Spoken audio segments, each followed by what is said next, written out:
में मनुष्यता तुम्हारे अंदर आती है कि नहीं आती ये पता नहीं। तुम मानव तो बन जाओगे, लेकिन मानव बनने के बाद में तुम्हारे पास भक्ति रहेगी कि नहीं रहेगी। जिस व्यक्ति के पास धर्म नहीं है, धन हो सकता है, सारी संसार की सुख सुविधाएं हो सकती हैं, लेकिन यदि धर्म नहीं है तुम्हारे पास, तो ये मनुष्य का जीवन तुम्हारे लिए बेकार है, क्योंकि दोबारा तुमको मनुष्य का जीवन मिलने वाला नहीं है। ये दुर्लभ मानव जीवन एक बार मिला है।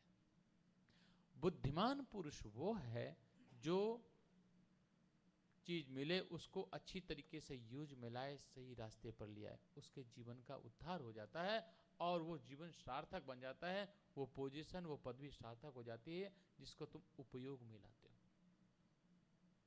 आज तुमको शरीर मिला है और भगवान ने इतना अच्छा बनाया है कि तुम बुद्धिमान भी हो, हैंडसम भी हो, ब्यूटीफुल भी हो, और धनवान हो, शक्तिमान हो, सारी चीजें तुम्हारे पास में। सब चीज होने के बावजूद भी तुम्हारे अंदर एक स्पेशल चीज है, जो है तुम्हारी भक्ति। सबके अंदर भक्ति नहीं मिलती है, और भक्ति केवल तुमको मिली है। इसलिए अपने जीवन की भक्ति को जागृत करो। और भक्ति कहने से नहीं मिलती है, भक्ति स्पीच देने से नहीं मिलती है। भक्त कहने से नहीं मिल जाते हैं, हम लाल पीले कपड़ा पहन लेते हैं, इससे हमको भक्ति नहीं मिलती है। भक्ति स्वतः तुम्हारे दिल से निकलती है, और भगवान की कृपा से वो भक्ति जीवन में प्राप्त होती जाकर के। इसलिए अपने आप को भाग्यशाली समझो कि भगवान ने तुमको सब चीज देने के साथ साथ में भक्ति प्रदान किया। ये भगवान की कृपा है। और पिछले जन्म में जो तुमने अच्छे कर्म किया था, इस जीवन में तुम क्या किया क्या नहीं किया ये पता नहीं है, क्योंकि अभी उसका टर्न नहीं आया है। पिछले जीवन में, पिछले जन्म में जो तुमने अच्छे कर्म किया था, वो कर्मों का फल तुम इस जीवन में भोग रहे हो। इस जीवन में जो तुम कर रहे हो उसका फल, बोलो भैया, अगले जीवन में भोगना पड़ेगा, याद रखना। इसलिए जो कुछ कर लिया कोई बात नहीं, जब से चेतो तब ते सही। जीवन में जो पीछे हो चुका है उसका कोई पता नहीं, वो हो चुका। लेकिन जब होने वाला है और जो करना चाहते हो उसको अगले जीवन में तुम करने की कोशिश करो, ये सारी चीजें प्राप्त होती है। खैर हम बहुत ज्यादा इधर नहीं चलते, हम कथा में चलते हैं। आज जो कथा रखी है, भगवान अपने आप सारा कार्य अपने आप करवाते हैं। आज तुलसी जी की जयंती है। जिन्होंने रामायण रामचरितमानस लिखा, उनका जन्म दिवस है आज, है ना। आज जन्मदिन है, और आज के दिन उन तुलसीदास जी का जन्म दिवस हम लोग इस मंदिर में मना रहे हैं। वो भी किसी की नहीं, माता दुर्गा अपने आप अपने भक्तों को खींच लाई। हमको भी वहां से बुला लिया, आपको भी बुला लिया, और योगेंद्र की बुद्धि को चेंज कर दिया, कश्मीर को चेंज कर दिया, और कहने लगे घर में तुम प्रोग्राम नहीं करो, आओ हमारे मंदिर में आओ तुम, है ना। और अपने आप ये प्रोग्राम को यहाँ पर कर लिया, क्योंकि तुलसीदास जी की जयंती थी। मंदिर में हम लोग अम्बे माँ की पूजा करते हैं, आराधना करते हैं, साधना करते हैं, और सबको बुला करके हमारे भक्त लोगों को भी यहाँ भेज दिया उस कथा को, उस प्रोग्राम में साथ देने के लिए। ये माता की कृपा है। तो तुलसीदास जी की कथा है। बोलो श्यावर रामचंद्र भगवान की। और आज बहुत अच्छा हुआ कि हमारी मंडली, हमारे फिजिक मंडली भी हमारे साथ में, तो हम सब लोग मिल करके इस प्रोग्राम को बढ़िया करते हैं। बोलो श्यावर रामचंद्र भगवान की जय। मंगलमय रामायण नामो साहिब समय करब प्रणामो सकल पुराण शिरोमणि सोई भाषा से सकल लिखत कोई।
बोलो तुलसीदास जी महाराज की।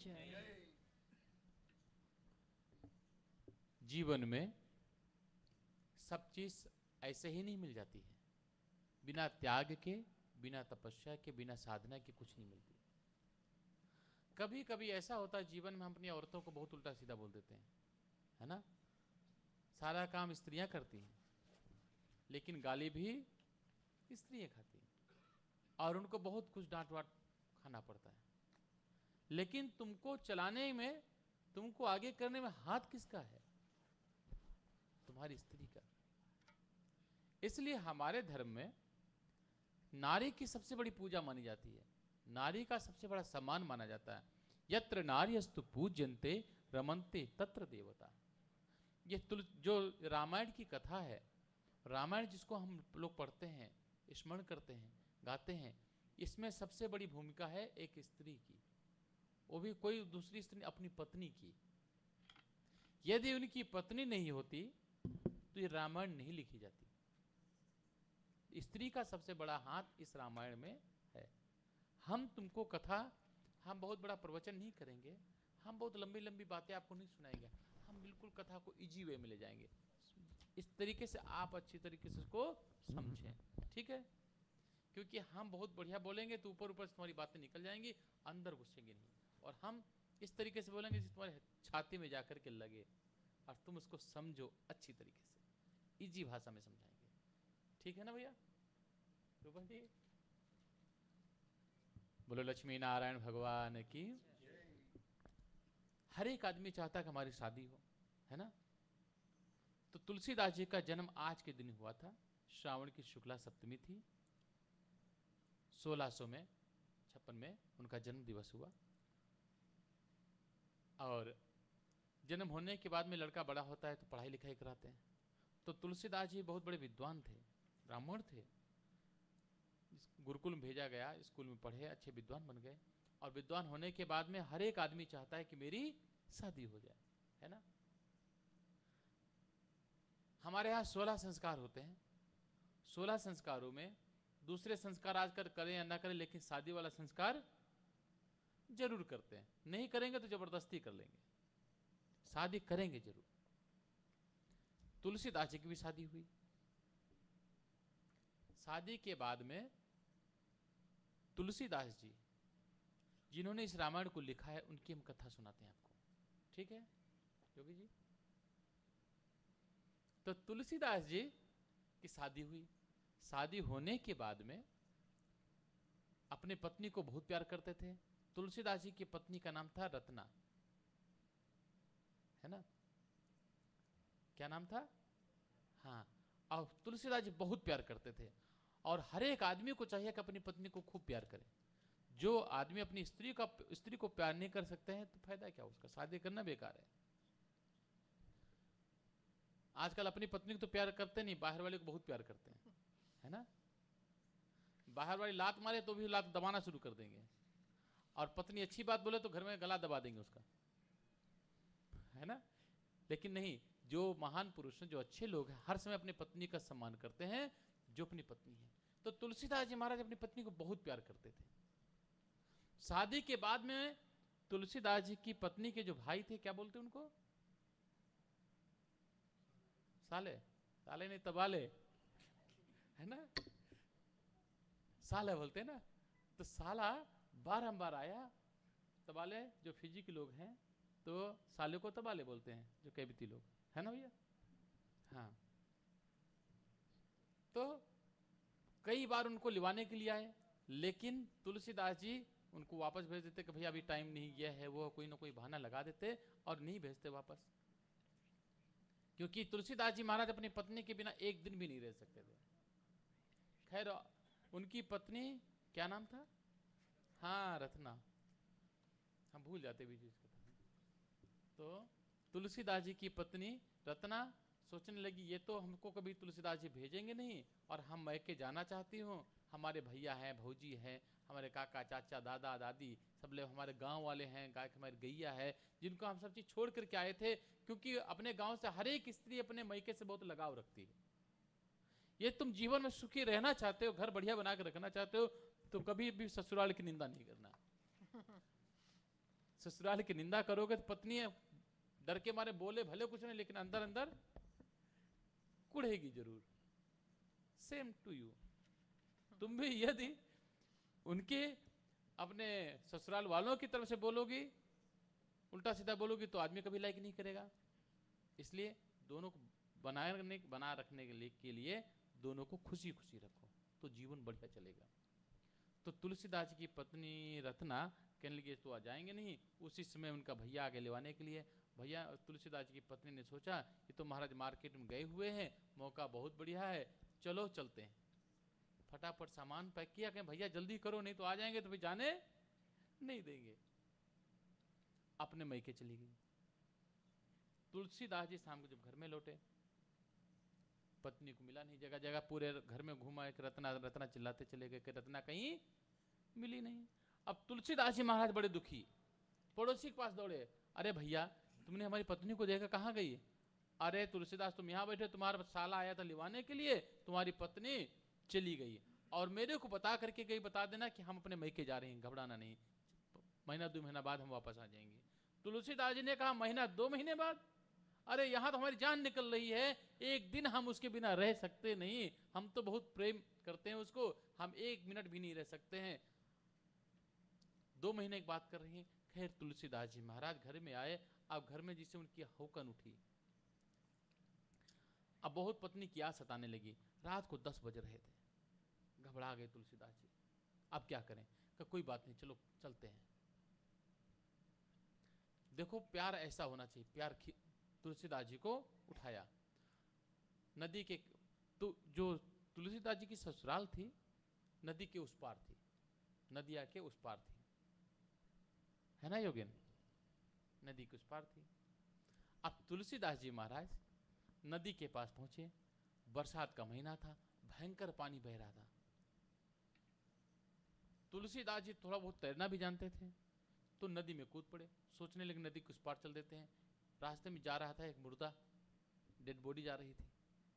तुलसीदास जी ने सोचा कि लकड़ी है, प्यार में हर एक चीज सब उल्टी लगती है, तो उस मुर्दे को पकड़ लिया, उसके ऊपर चढ़ बैठे और चढ़ करके तुलसीदास जी महाराज नदी को क्रॉस किया। जब वहां पर नदी के पास पहुंचे, मुर्दा को छोड़ा तो उसकी खोपड़ी में हाथ लगा, सोचने लगे तो मुर्दा है, तब डरे, छोड़ दिया उसको।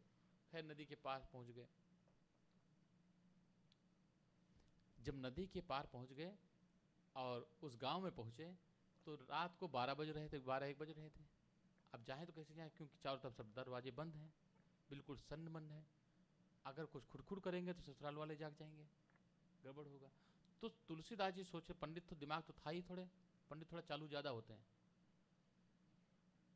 आप सोचने कैसे जाऊं, तो सोचने कोई बात नहीं, चलो पिछवाड़े से चलते हैं। तो चारों तरफ घर के चक्कर काटा तो देखा कि एक रस्सी लटक रही है। तो तुलसीदास जी ने सोचा कि पत्नी मेरी है बड़ी चालू, बड़ी बुद्धिमान है, वो सोच रही होगी कि रात में हम आएंगे तो इस रस्सी से हम ऊपर चढ़ जाएंगे, इसलिए रस्सी लटका दिया इसने। अब तुलसीदास जी महाराज उस रस्सी को पकड़ा, खींचा जोर से, तो देखने लगे कि रस्सी बिल्कुल मजबूत है। खैर उस रस्सी को पकड़ करके जब ऊपर चढ़े, उस रस्सी